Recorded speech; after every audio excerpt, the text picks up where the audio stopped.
इसके बाद हमारे पास कुछ रिजल्ट्स हैं स्केलर ट्रिपलेट प्रोडक्ट से रिलेटेड।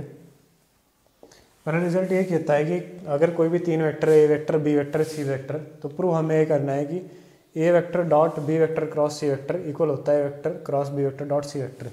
यानी कि इसका मतलब ये है कि अगर आपके पास डॉट और क्रॉस प्रोडक्ट गिवन है तीन प्रोडक्ट में तीन वेक्टर्स के लिए, तो आप इन्हें इंटरचेंज कर सकते हैं। यानी कि ये जो मल्टीप्लिकेशन वाला है क्रॉस प्रोडक्ट, इसको आप आगे रख सकते हैं और डॉट वाले को पीछे रख सकते हैं, तो भी वैल्यू आपकी सेम रहेगी, बात सेम रहेगी। तो चलिए शुरू करते हैं। तो taking LHS left hand side में ले रहा हूँ। लेफ्ट हैंड साइड क्या है, A vector dot B vector cross C vector, जो कि कितने के इक्वल होगा अगर आप करें तो ये आएगा A vector dot B vector cross C vector के लिए आप वेक्टर फॉर्म लगाएंगे आई जे के कैप, और ये आएगा B1 B2 B3 और ये आएगा C1 C2 C3। यहाँ पर आप लिख सकते हैं let A vector is equals to B vector is equals to C vector is equals to A1 I cap plus का A2 J कैप प्लस का A3 K कैप, और ये आएगा B1 I कैप प्लस का B2 J cap plus का B3 K cap, और ये आएगा C1 I कैप प्लस का C2 J कैप प्लस का C3 K कैप। ठीक है, तो हमने क्या करा, A vector dot B vector cross C vector था, क्रॉस वाला फॉर्मूला लगा दिया जो कि कितने के इक्वल है, डिटर्मिनेंट ऑफ इसके। अब इसके बाद हम इसे एक्सपेंड करेंगे, तो जब हम इसे एक्सपेंड करेंगे तो ये कितने के इक्वल आएगा, A vector dot I cap B2 C3 minus C2 B3 minus of J cap आएगा, फिर कितने का इक्वल आएगा B1 C3 minus C1 B3 plus of K unit cap, फिर कितने का इक्वल आएगा C2 B1 minus B2 C1। ठीक है, और जो हमारा ए वेक्टर है, ए वेक्टर की वैल्यू क्या है, A1 I कैप प्लस का A2 J कैप प्लस का A3 K कैप, और ऊपर से ये सारी वैल्यूज़ आपने लिख देनी है इज इक्वल्स टू। अब हम क्या कर रहे हैं, क्योंकि अब तो ये डॉट प्रोडक्ट हो गया ये, और ये जो वैल्यू आएगी इसके नीचे सेम वैल्यूज लिख देनी है आपको ब्रैकेट में। अब यहाँ पर क्या है डॉट प्रोडक्ट, तो डॉट प्रोडक्ट में होता ये है कि आई कैप वाला आई कैप के साथ मल्टीपल करेगा, जे कैप वाला जे कैप के साथ, और के कैप वाला के कैप के साथ। तो हम वही कर रहे हैं, आई कैप वाले की आई कैप वाले के साथ मल्टीपल हमने करी, तो ये हमारा आएगा is equal to A1 B2 C3 minus का A1 मल्टीप्लाई कर देते हैं A1 B2 C3 minus A1 C2 B3, फिर आएगा A1 का मल्टीपल इसके साथ भी होगा माइनस ऑफ, जब A1 का होगा तो 0 हो जाएगा क्योंकि आई कैप है ये जे कैप है, अब जे वाले का मल्टीपल होगा इसके साथ, तो जे वाले का जैसे ही मल्टीपल होगा माइनस बाहर रखा, तो ये आएगा A2 B1 C3 minus of A2 C1 B3 bracket बंद प्लस, अब के वाले के साथ मल्टीपल होगा A3 C2 B1 minus A3 B2 C1। इसे ओपन करेंगे तो आएगा A1 B2 C3 minus A1 C2 B3 minus A2 B1 C3 plus A2 C1 B3 plus A3 C2 B1 minus A3 B2 C1 के equal आएगा। तो ये तो है एक्सपेंशन इसका, A vector dot A vector cross B vector का expansion है ऐसा। इसके बाद फिर आप क्या करेंगे, टेकिंग LHS RHS लेना पड़ेगा, राइट हैंड साइड लेंगे। राइट हैंड साइड में क्या आपके पास A vector cross B vector dot C vector है, तो इसको भी आप एक्सपेंड करेंगे। A vector cross B vector का मतलब है I cap J cap K cap, और यहाँ से क्या आएगा A1 A2 A3, और फिर क्या आएगा B1 B2 B3। सेम ऐसे ही जैसे मैंने इसको एक्सपेंड करा, सेम ऐसे ही इसका भी एक्सपेंशन होगा, और जब आप इसको एक्सपेंड करेंगे तो एक्सपेंड होकर के क्या आ रहा होगा A1 B2 C3 माइनस का A1 C2 B3 minus of A2 B1 C3 plus A2 C1 B3 plus A3 C2 B1 और minus of A3 B2 C1। तो आप देख पा रहे होंगे कि इसका एक्सपेंशन भी यही आ रहा है और इसका एक्सपेंशन भी यही आ रहा है। तो दिस इम्प्लाइज दैट, इन सब से क्या इम्प्लाई होता है कि A vector dot B vector cross C vector is equals to किसके है, A vector cross B vector dot C vector के, हेंस प्रूव्ड। तो ये प्रूव हो चुका है कि आप डॉट प्रोडक्ट और क्रॉस प्रोडक्ट चाहे जहाँ भी लें आपका हमेशा आंसर सेम आएगा। ठीक है, तो आप इसका मतलब ये है कि इसको आप लिख सकते हैं A vector cross B vector dot C vector, ये फिर लिख सकते हैं A vector dot C vector cross B vector. लेकिन ध्यान ये रहे कि जहाँ पर आपने क्रॉस लिया है उसको ब्रैकेट के अंदर डालना है। ठीक है, यानी कि इसका मतलब ये है कि पहले ब्रैकेट वाला सॉल्व होगा, A vector dot C vector cross B vector, A vector cross B vector dot C vector. ठीक है, तो इसके दो मतलब है। Now we have one more result.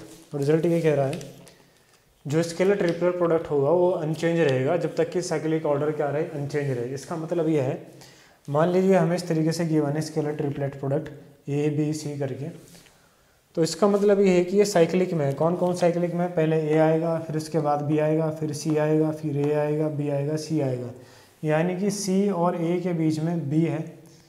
ठीक है, इस तरीके से इनके बीच में इधर की साइड कुछ नहीं है, ए टू सी नहीं जा सकते आप, बल्कि ए अगर आपको सी पर जाना है तो पहले बी के पास जाना पड़ेगा, फिर सी के पास जाना पड़ेगा।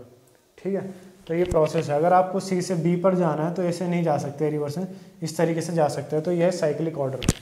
ठीक है, अब हमारे जो ए वेक्टर है वो मैंने मान लिया A one I cap, A two J cap, A three K cap, B vector मान लिया B one I cap, B two J cap, ऐसे ही सी वेक्टर इस तरीके से मान लिया।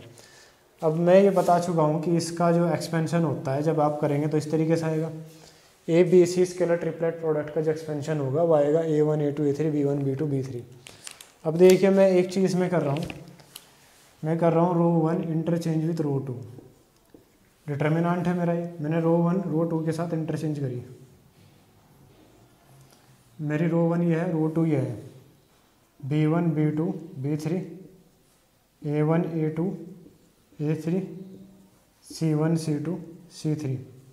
ठीक है, लेकिन डिटर्मिनेंट की प्रॉपर्टी ये होती है कि जब कभी भी आप उसके साथ एक रो मतलब रो इंटरचेंज करेंगे तो बाहर एक माइनस का साइन छोड़ देगा।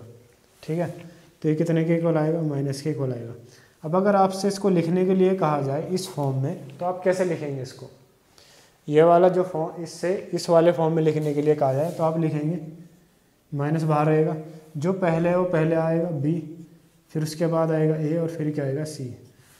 तो ए बी सी से अगर आपने बी ए सी में जाना है, ठीक है, तो ये नेगेटिव साइन बाहर आएगा क्योंकि ये नॉन साइक्लिक है।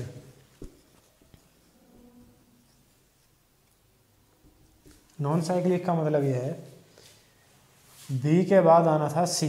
अगर आपको बी से ए पर जाना था तो उससे जाने का ये एरो आपको नज़र आ रहा है, पहले आपको जाना था सी पर और फिर जाना था आपने ए पर। लेकिन यहाँ पर क्या हुआ कि आप बी के बाद सीधा डायरेक्ट ए पर चले गए, तो इस वजह से नेगेटिव साइन आ गया। ठीक है, अब मैं क्या करता हूँ, इसे फिर एक बार इंटरचेंज कर देता हूँ इस वाले को, ये वाली जो मैट्रिक्स है अगेन यहाँ पर लिख देता हूँ again row three interchange with row two. मैंने रो थ्री रो टू से इंटरचेंज करा दी। ठीक है, इस वाले मैट्रिक्स से माइनस है बाहर, B one B two B three, row three जैसे मैंने रो टू से इंटरचेंज कराई तो क्या आएगा C one C two C three, यहाँ पर क्या आ जाएगा A one A two A three. और डिटर्मिनेंट की प्रॉपर्टी ये होती है कि जब कभी भी आप उसके साथ रो एक्सचेंज करेंगे तो बाहर एक माइनस का साइन छोड़ देगा, तो बाहर माइनस ऑलरेडी था, एक और माइनस आ गया तो इसको प्लस बना देगा। तो ये बन गया B one B two C one C two C three A one A two A three. ठीक है, और अगर अब आपसे इसको इस फॉर्म में लिखने के लिए कहा जाए तो आप कैसे लिखेंगे इसे, जो पहले पहले आएगा, जो बाद में है वो इधर आएगा सी, और जो सबसे लास्ट में आएगा इसे, तो बी सी ए। तो हम इसे यहाँ से ले करके चले थे इज इक्वल टू में इधर सब क्या चल रहा है ए बी सी। यहाँ पर हमने देखा कि ए बी सी किसके इक्वल है, माइनस ऑफ बी ए सी के। यहाँ पर हमने देखा ए बी सी किसके इक्वल है, बी सी ए के। अब देखिए इसके इक्वल क्यों आ गया, क्योंकि बी से अगर आपने ए पर जाना है तो सी से होकर के जाना पड़ेगा। तो ये एक साइक्लिक ऑर्डर में है, तो जब तक साइक्लिक ऑर्डर सेम रहेगा, अनचेंज रहेगा, तब तक आपकी स्केलर ट्रिपलेट प्रोडक्ट की वैल्यू भी अनचेंज रहेगी। ठीक है,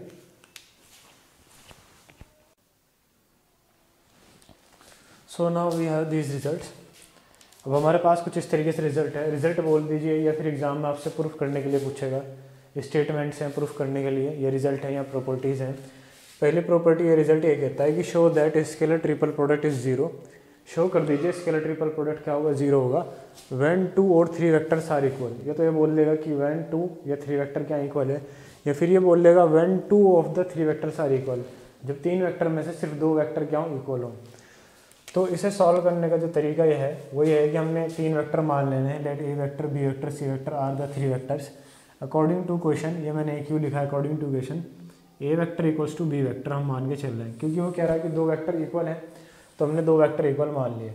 तो ए वेक्टर कॉमा सी वेक्टर का हम क्या निकालना है, स्केलर ट्रिपल प्रोडक्ट निकालना है। तो जब हम स्केलर ट्रिपल प्रोडक्ट निकाल लेंगे तो ये आएगा A1 A2 A3, और यहाँ पर भी क्या आएगा A1 A2 A3, और फिर यहाँ क्या आ जाएगा C1 C2 C3।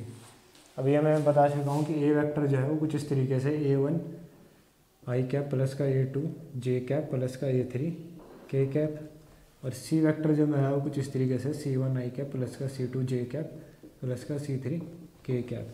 तो यही वेक्टर्स उठा करके हमने डिटर्मिनेंट में रख दिए हैं। तो इसे जब हम सॉल्व करेंगे किसके इक्वल आएगा, जीरो के इक्वल आएगा। जीरो के इक्वल क्यों आएगा, it is the property of determinant.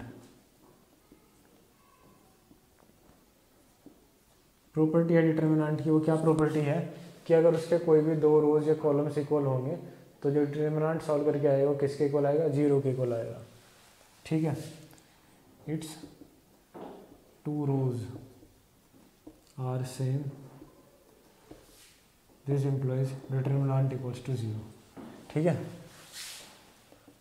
इसके 2 रो क्या है, सेम है, और जब आप ऐसे डिटर्मिनेंट को एक्सपेंड करेंगे तो किसके इक्वल आएगा, जीरो के इक्वल आएगा।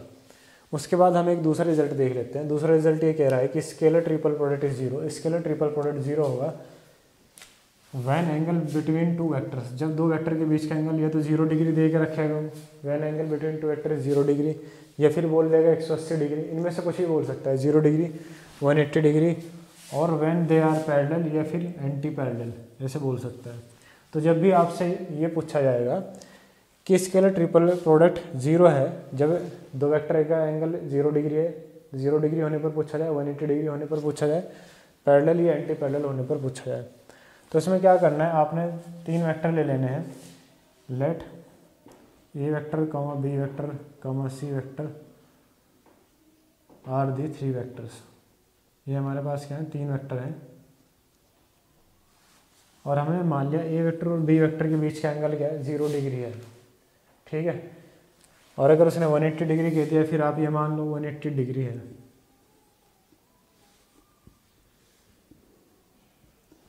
आपको कोई एक लेट करना है जो कि वो क्वेश्चन में गिवन करके रखेगा, 0 डिग्री या 180 डिग्री। अगर उसने 0 डिग्री कहा तो सिर्फ 0 डिग्री एंगल मान लेना, और अगर उसने 180 डिग्री कहा तो 180 डिग्री मान लेना, और अगर उसने कहा है पैरेलल लेट ए वेक्टर, तो फिर आप उसे बोलना let A vector and B vector are parallel. ठीक है, तो इस क्वेश्चन को वो 4 तरीके से पूछ सकता है, 0 डिग्री बोल के, 180 डिग्री बोल के, पैरेलल बोल के, एंटी पैरेलल बोल के। तो जब आपसे ये पूछा जाए कि 0 डिग्री है तो 0 डिग्री लिख देना, 180 डिग्री है तो 180 डिग्री लिख देना, और जब पैरेलल बोला जाए तो सीधा लिख देना let A vector and B vector are parallel. अब देखिए जो ऊपर वाली स्टेटमेंट है जिसमें कि ये लिखा हुआ है A vector and B vector में 0 डिग्री एंगल और 180 degree angle, this implies that, इससे ये पता चलता है कि A vector is parallel to B vector. अगर कोई भी 2 वेक्टर 0 डिग्री का एंगल बना रहे हैं, 180 डिग्री एंगल बना रहे हैं, मान लीजिए ये वेक्टर है, ये है ए वेक्टर और ये है बी वेक्टर, इनके पीछे बनने वाला एंगल 0 डिग्री है, तो इससे ये पता चल रहा है कि दोनों क्या पैरेलल है, A vector is parallel to B vector, या फिर let A vector and B vector are parallel, अगर उसने सिर्फ पैरेलल ही बोल रखा है। यानी कि मेरे कहने का मतलब ये है कि अगर उसने ये स्टेटमेंट बोल रखी है तो आपको उस स्टेटमेंट को लिखने के बाद इसी स्टेटमेंट पे आना पड़ेगा कि ये क्या है, पैरेलल है। ठीक है, और पैरेललिटी कंडीशन वेक्टर में ही होती है, if A vector is parallel to B vector then A vector is equals to lambda times of B vector. A vector क्या होगा, लैम्डा टाइम्स होगा बी वेक्टर का। अब ए वेक्टर क्या होगा, ए वेक्टर ही है A1 आई कैप प्लस का A2 जे cap plus का A3 के कैप, सी वेक्टर मेरा ये है, और बी वेक्टर क्या है B1 आई कैप प्लस का B2 जे कैप प्लस का B3 के कैप। ठीक है, अब आपने करना क्या है सीधा स्केलर ट्रिपल प्रोडक्ट पे चला जाना है। तो स्केलर ट्रिपल प्रोडक्ट आपका क्या है, स्केलर ट्रिपल प्रोडक्ट है आपका ए वेक्टर, बी वेक्टर और सी वेक्टर इक्वल्स टू, अभी ये देखो आप पैरेलल मान चुके हैं, दो ए वेक्टर और बी वेक्टर पैरेलल हैं, तो ए वेक्टर आएगा और ये दो तो आप इक्वल मान चुके हैं, तो यहाँ आएगा बी वेक्टर और ए वेक्टर की जगह क्या आ जाएगा lambda times of B vector, फिर ये आएगा सी वेक्टर। और अब आप क्या करेंगे, इसको एक्सपेंड कर देंगे। तो जब आप डिटर्मिनेंट में लिखेंगे कुछ ऐसा आएगा, lambda times of b1, lambda times of b2, lambda times of b3, क्योंकि लैम्डा का मल्टीपल है बी वेक्टर के साथ, तो उसके हर एक ये जो वैल्यूज असाइन करी गई है आई कैप जे कैप के साथ, इनके साथ ही मल्टीपल करेगा lambda times of b1, lambda times of b2, lambda times of b3, और बी वेक्टर की वैल्यू क्या आएगी b1, b2, b3, और सी वेक्टर की वैल्यू आएगी c1, c2, c3। ठीक है, फिर हम क्या करेंगे, यहाँ से लैम्डा कॉमन ले देंगे इक्वल्स टू, जब आप लैम्डा कॉमन लेंगे तो यहाँ आएगा b1, b2, b3, b1, b2, b3 और c1, c2, c3, और जब आप इसको एक्सपेंड करेंगे तो ये क्या आएगा लैम्डा इंटू ज़ीरो। ज़ीरो इस वजह से आएगा क्योंकि इस डिटर्मिनेंट की दो रोज जो है सेम आ गई। ऐसा डिटर्मिनेंट जिसकी दो रोज सेम आ जाए, जब आप ऐसे डिटर्मिनेंट को एक्सपेंड करते हैं तो उसकी वैल्यू जीरो के इक्वल आएगी। तो जब आप इक्वल टू करेंगे तो डिटर्मिनेंट को एक्सपेंड करेंगे तो कितना आएगा जीरो, और जीरो इंटू लैम्डा क्या आएगा जीरो। तो आपने ये प्रूफ करना था स्केलर ट्रिपल प्रोडक्ट क्या होगा, जीरो होगा जब एंगल बिटवीन देम 0 डिग्री आ जाए, 180 डिग्री आ जाए, या फिर ये पैरेलल आ जाए एक दूसरे के, या एंटी पैरेलल आ जाए।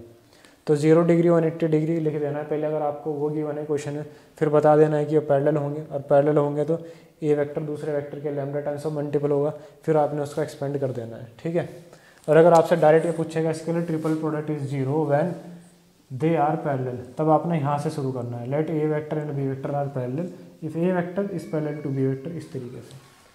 आई होप आपकी समझ में आया होगा। Now we have another question. Question ये कह रहा है कि prove that necessary and sufficient condition for 3 non zero vector and non collinear vector to be a coplanar is that A B C is equals to zero. कोई भी तीन vector में given है ए बी सी जो कि नॉन जीरो है and non collinear है।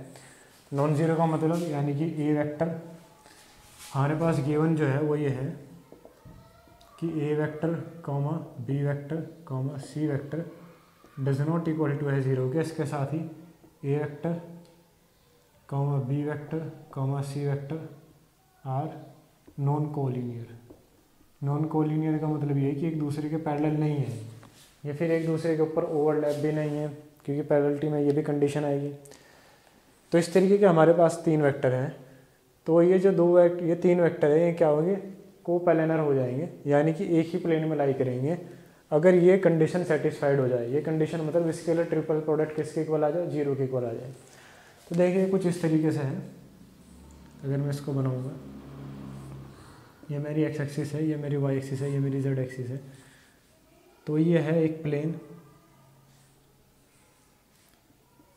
तो ये मेरा ए वेक्टर है, ये मेरा बी वेक्टर है, ये मेरा सी वेक्टर है। अगर ये तीनों ही वेक्टर इस एक प्लेन पे लाई कर जाएं उसको कहा जाएगा कोप्लानर। ठीक है, तो तीनों वेक्टर कोप्लानर तब होंगे अगर इनका स्केलर ट्रिपलेट प्रोडक्ट क्या है, जीरो आ जाए। तो हमें यहाँ पर कहा गया है नेसेसरी एंड सफिशिएंट कंडीशन। तो देखिए नेसेसरी एंड सफिशिएंट कंडीशन को मैथ्स में कैसे प्रूफ करा जाता है। तो नेसेसरी कंडीशन का मतलब ये है, अगर आपको कभी भी नेसेसरी कंडीशन प्रूफ करना पड़े तो आपको वही मान लेना चाहिए जो आपको प्रूफ करना है, वही मान लो जो आपको प्रूफ करना है। प्रूफ आपको क्या करना है कि A B C, A vector comma B vector comma C vector are coplanar. तो ये आपको लेट कर लेना है। तो नेसेसरी कंडीशन में आपको ये मान लेना है let A vector comma B vector comma C vector are coplanar, यानी कि एक ही प्लेन पर लाई करते हैं इस तरीके से।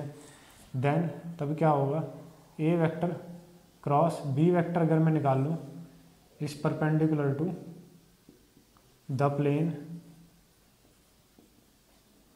which contain both a vector and b vector। और अगर मैं a vector cross b vector करता हूँ, a vector cross b vector जो आएगा इसकी जो डायरेक्शन आएगी, यह मेरा a वेक्टर या b वेक्टर, इसकी जो डायरेक्शन आएगी ये इसके परपेंडिकुलर आएगी, ठीक है ना बात। तो ए वेक्टर क्रॉस बी वेक्टर की जो डायरेक्शन आएगी इसके परपेंडिकुलर आएगी। इसके परपेंडिकुलर का मतलब ये है कि ये जो प्लेन है, जिस प्लेन में ये वेक्टर कैरी करे हुए हैं, उस पूरे प्लेन के परपेंडिकुलर आएगी। यानी कि ये जो मेरा एक्स वाई प्लेन है, इसके परपेंडिकुलर कौन सा वेक्टर है, A vector cross B vector, ठीक है। तो मैंने वही लिखा यहाँ पर, then A vector cross B vector is perpendicular to the plane which contain both A vector and B vector, but C vector also lie in the same plane.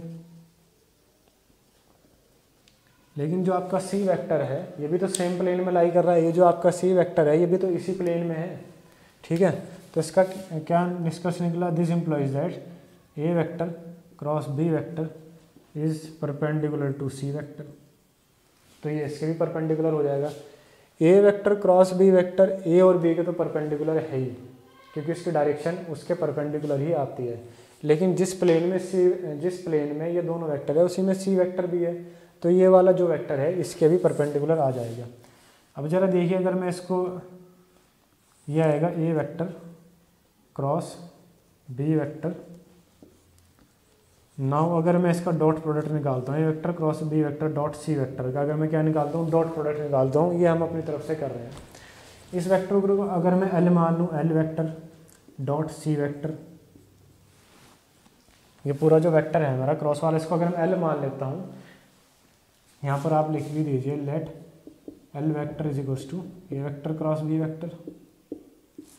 तो L vector dot C vector क्या आएगा, modulus of L modulus of C cos theta, ये तो आएगा, और modulus of L into modulus of C cos theta. Theta मतलब इन दो वेक्टर के बीच में बनने वाला एंगल, और ये कितना है, 90 डिग्री है। तो यहाँ पर आ जाएगा कॉस 90 डिग्री, और कॉस 90 डिग्री की वैल्यू क्या होगी, 0। तो ये पूरा क्या हो जाएगा, 0। तो इस तरीके से आप नेसेसरी वाला पार्ट प्रूफ कर सकते हैं कि आप कोप्लेनर लेकर के चले हैं, और आपने जब स्केलर ट्रिपल प्रोडक्ट निकाला, ये स्केलर ट्रिपल प्रोडक्ट ही तो है, ए वेक्टर बी वेक्टर और सी वेक्टर का स्केलर प्रोडक्ट क्या है, 0 आया। तो इस तरीके से 0 आ जाता है, ठीक है। इसके बाद हम देखते हैं सफिशिएंट कंडीशन।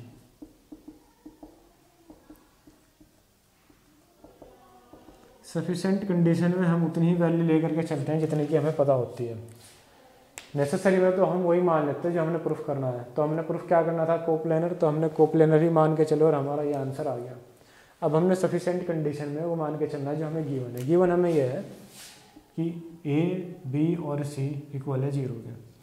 इससे जब आप ओपन करेंगे तो आएगा A vector dot B vector cross C vector equal आएगा 0 के, ठीक है। A vector dot B vector cross C vector 0 के इक्वल है। तो यहाँ से हमारे पास 3 चीज़ें निकल के आती है। पहली चीज़ ये है कि ए वेक्टर है 0 के इक्वल, या फिर ये हो सकता है B vector cross C vector किसके इक्वल है, 0 के इक्वल है, या फिर ये हो सकता है कि A vector is perpendicular to B vector cross C vector. हमारे पास ये 3 कंडीशन निकल के आई है, ये और है। इन तीनों में से कोई एक चीज़ अगर हो जाएगी तो ये वेक्टर 0 के इक्वल हो जाएगा। तो ए वेक्टर 0 के इक्वल होगा, but A vector does not equal to 0। ये 0 के इक्वल नहीं हो सकता। क्यों? क्योंकि हम पहले ही मान के चल रहे हैं कि ये जो हमारे वेक्टर है, A vector B vector C vector does not equals to 0 है। ये हमें क्या कर रखा है, गिवन कर रखा है। दूसरी अगर आप कंडीशन देखेंगे, B vector cross C vector किसके इक्वल है, 0 के इक्वल, तो एक कंडीशन भी नहीं हो सकती है। ये क्यों नहीं हो सकती? ये इसलिए नहीं हो सकती है क्योंकि अगर आप इसमें फॉर्मूला लगाएंगे तो आएगा modulus of B modulus of C sine theta, और थीटा की वैल्यू क्या होगी यहाँ पर, थीटा की वैल्यू क्या हो जाएगी, जब दो वेक्टर का क्रॉस प्रोडक्ट 0 आए तो 0 के इक्वल आ जाएगा। 0 के इक्वल आ जाएगा, इसका मतलब क्या है, कोलिनियर है। ये दो वेक्टर कोलिनियर आ जाएंगे। लेकिन कंडीशन हमें क्या गिवन कर रखी है कि तीनों वेक्टर क्या है, नॉन कोलिनियर है। तो B vector cross C vector does not equals to 0। कारण इसका यह है कि गिवन यह है कि B vector is non collinear to C vector, ये हमें गिवन कर रखा है। और अगर आप 0 रख देंगे तो तब तो कंडीशन कोलिनियर सेटिस्फाइड होगी। हमारे पास बस एक ही कंडीशन बचती है, वो ये है कि A vector is perpendicular to B vector cross C vector. ठीक है, अब हम क्या कर रहे हैं अपनी तरफ से, now A vector dot B vector cross C vector equal to 0 लिख सकते हैं। जब आप इसका डॉट प्रोडक्ट करेंगे क्रॉस के साथ, ठीक है, ये A vector is perpendicular to B vector cross C vector. अब देखिए आपने इसको डॉट प्रोडक्ट करा, ये रहा ए वेक्टर, इसको मैंने मान लिया है एम इज इक्वल्स टू, यहाँ पर आप लिख देना M vector is equals to मैंने मान लिया है A vector cross B vector, ठीक है। ए वेक्टर डॉट प्रोडक्ट निकालना है वेक्टर के साथ, तो आएगा modulus of M cos theta आएगा। तो यहाँ पर एंगल आप क्या ले पाएंगे जब आपको ये जीरो बनाना है, 0 degree, sorry 90 degree, cos 90 degree, इसको 0 बना देगा, ठीक है। तो आप एंगल 90 डिग्री तो ले सकते हैं, लेकिन आप एंगल 0 डिग्री और 180 डिग्री नहीं ले सकते, क्योंकि अगर आपने एंगल इन दो के बीच में बी और सी के बीच में 0 डिग्री या फिर 180 डिग्री ले दिया तो इसका मतलब ये वेक्टर क्या है, कोलिनियर है, और उसने कंडीशन में बोल रखा है कि तीनों वेक्टर नॉन कोलिनियर है। तो यहाँ से आप इस वाले मेथड से आप इसे बोल सकते हैं कि A vector dot B vector cross C vector equals to 0 only when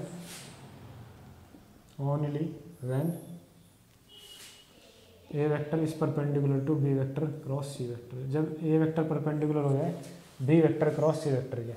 अब देखिए यहाँ से कोप्लेनरिटी कैसे सेटिस्फाइड होती है।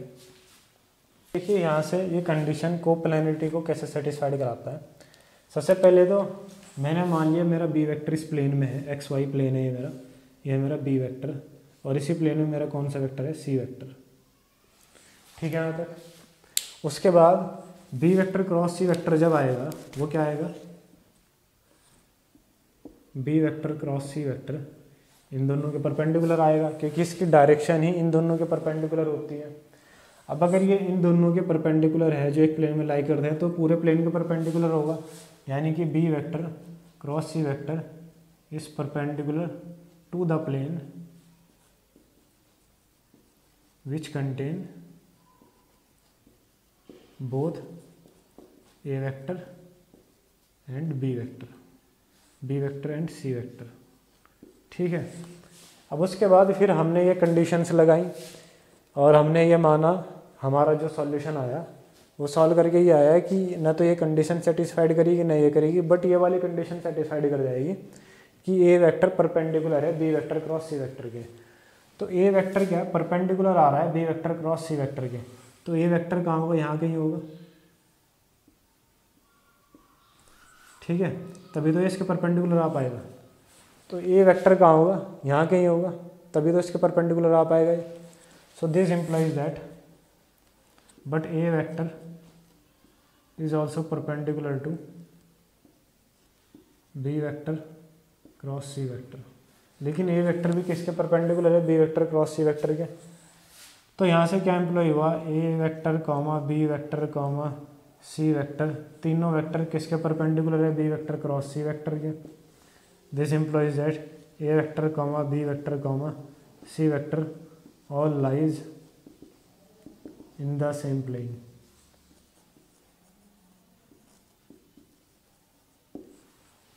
ठीक है, तो इस तरीके से इस कंडीशन को, इस तरीके से इसको प्रूव कराना था।